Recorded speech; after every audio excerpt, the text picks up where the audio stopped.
Mga ka-sailors, good morning na naman po sa ating lahat.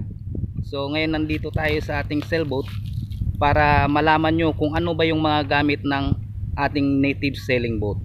So ngayon titingnan natin at para malalaman nyo rin kung ano o kung paano ba na tinawag na native sailing boat.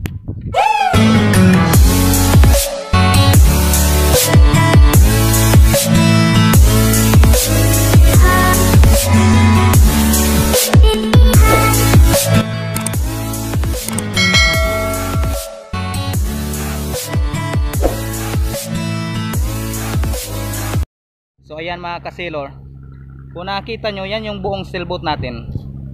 Ayan. So lapitan natin kunti. Ayan.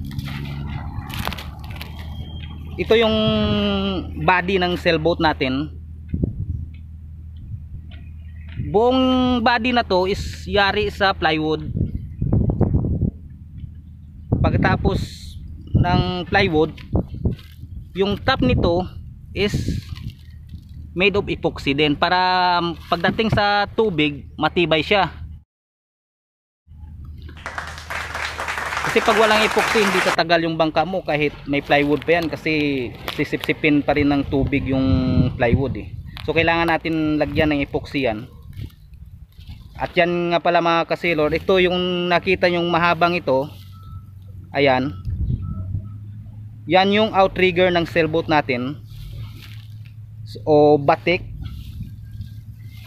Ito naman made of kahoy naman to. Pero mga ka-sailor, pag pumili kayo o kumabit na mga batik sa inyong sailboat, so yung pipiliin nyo is yung matibay na klase ng batik. Kasi pagdating kasi sa mga maalon na area, mas importante yung matibay yung outrigger mo. Kasi minsan pag lumakas yung alon, hindi maiwasan na maglalaro din itong mga outrigger natin. So kailangan matibay. At saka ito mga ka-sailor, ito naman yung nakita yung mahabang ito, kasing haba to ng buong katawan ng sailboat natin. Ito yung katig nya. So yan yung importante, yung katig. Kasi siya yung nagbabalance. Kung wala kang katig sa bangka, siguradong taob ka. Ayan. Yan, kung nakita nyo yung mast natin. Ayan. Yan mga ka-sailor. Yari din yan sa bamboo. So kung pipili kayo ng bamboo, importante yung titingnan nyo yung makapal na klase ng bamboo. Kasi pag may mga guest ka na malaki, pag manipis yung bamboo na binili nyo o ikinabit sa sailboat nyo, sigurado baka mabali. So ayan. So ito naman, ito yung rudder nya. Yan. Kung nakita nyo, ito yung timon. Ang timon naman sa sailboat is importante kasi ito yung nagbibigay direction kung saan ka pupunta o liliko ka. Ayan, yan yung gamit ng rudder. Kasi yung nagmamaneobra nito is yung kapitan lang. Itong sailboat to, yan kung nakita nyo yan, yan yung loob nya. So tibay talaga, tibay na paggawa ng sailboat. Ayan, may mga kahoy din yan sa loob. Kung nakita nyo mga ka-sailors, ayan. Ayan yung body natin. At saka mayroon din siyang lagayan ng life jacket. Ayan, may box din siya, lagayan ng life jacket na mga gamit ng ating mga turista at saka hindi lang turista, para rin sa mga tao na gustong sumakay sa ating sailboat. So ayan.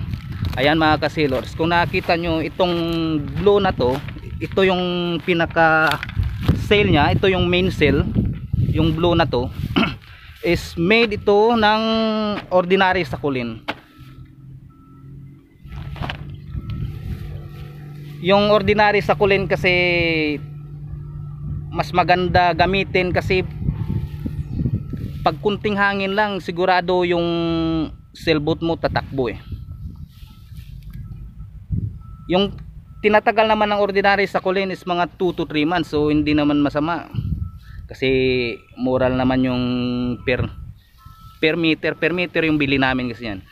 At yun mga ka-sailors, yun yung nakita yung sunahan, yan yung jib nya. So may dalawa tayong sail, yung main sail at saka jib.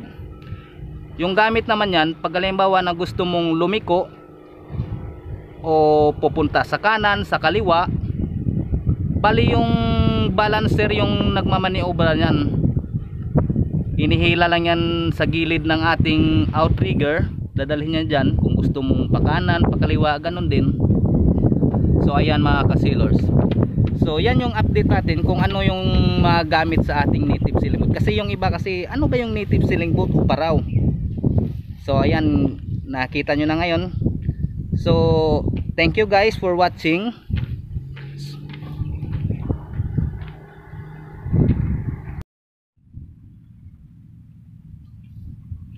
So ayan mga ka-sailor, ito naman itong gamit na to, ito yung tinatawag na automatic o pulley. So importante ito sa sailboat kasi ito yung kinakabit yan sa ating main sail, kasi pag malakas yung hangin madali mo siyang mahila. Ayan, kasi ito made of stainless ito. So bumili lang kami ng mumurahin kasi yung ibang pulley kasi mahal eh, lalo pag yung mga tatak na klase ng mga pulley napakamahal. So yan, tapos yung gamit natin ito may life jacket tayo. Ayan. At saka mga ka-sailors, ito pala kung nakita nyo yung parang line na to, yung cable. Ayan, kung nakita yung cable na yan, nakakabit yan sa body ng ating sailboat papunta dito sa outrigger. Kasi depensa yan na hindi magalaw-galaw yung ating outrigger o yung batik. So importante din yan yung mga cable natin. Yan, may cable din yan sa front yung ng ating sailboat. Ayan, nakabit din yan sa front, then dito sa ating outrigger din. So ito may cable din tayo mula dito sa outrigger nya. Kung ilang outrigger yung sailboat mo, pwede rin kasing 4 to eh. 3 outrigger natin, so 3 cable din mula dito sa baba papunta doon sa ating mast o yung palo ng ating sailboat. So importante lagyan yan, napakalaking depensa kasi pag may mga guest ka na nakasakay, para makontrol niya yung mast natin na diretso lang yung tayo, para hindi masyadong mabalik. O ayan. So pag 3 yung outrigger mo, 3 cable din nakakabit doon sa mast. Yan yung importante. So lagyan din natin ng cable yan. Tapos ito mga ka-sailors, nakita nyo may net. Bakit ba may net? Yung net na to, yung importante ng net, dito sumasakay yung mga tao, yung mga turista natin. Pag walang net, wala silang masakyan eh. Kasi yung sailboat natin manipis lang yan. Mga 24 inches lang yan yung lapad ng ating sailboat. So kaya may net dito sa gilid, lagyan talaga ito ng net para dito lahat yung mga turista o yung sasakay ng sailboat nakasakay sa net. So ayan mga ka-sailors, yan yung ating gamit dito sa ating sailboat.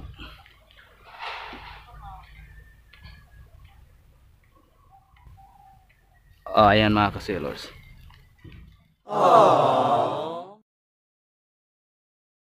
Guys, napanood nyo kanina yung ating video about sa native sailing boat, yung mga gamit niya. So sa sunod naman nating vlog o video, tuturuan namin kayo kung paano ba magdala ng ating native sailing boat. So sa lahat na nag-subscribe, thank you so much. At saka sa hindi pa nag-subscribe, subscribe now. So once again, thank you so much.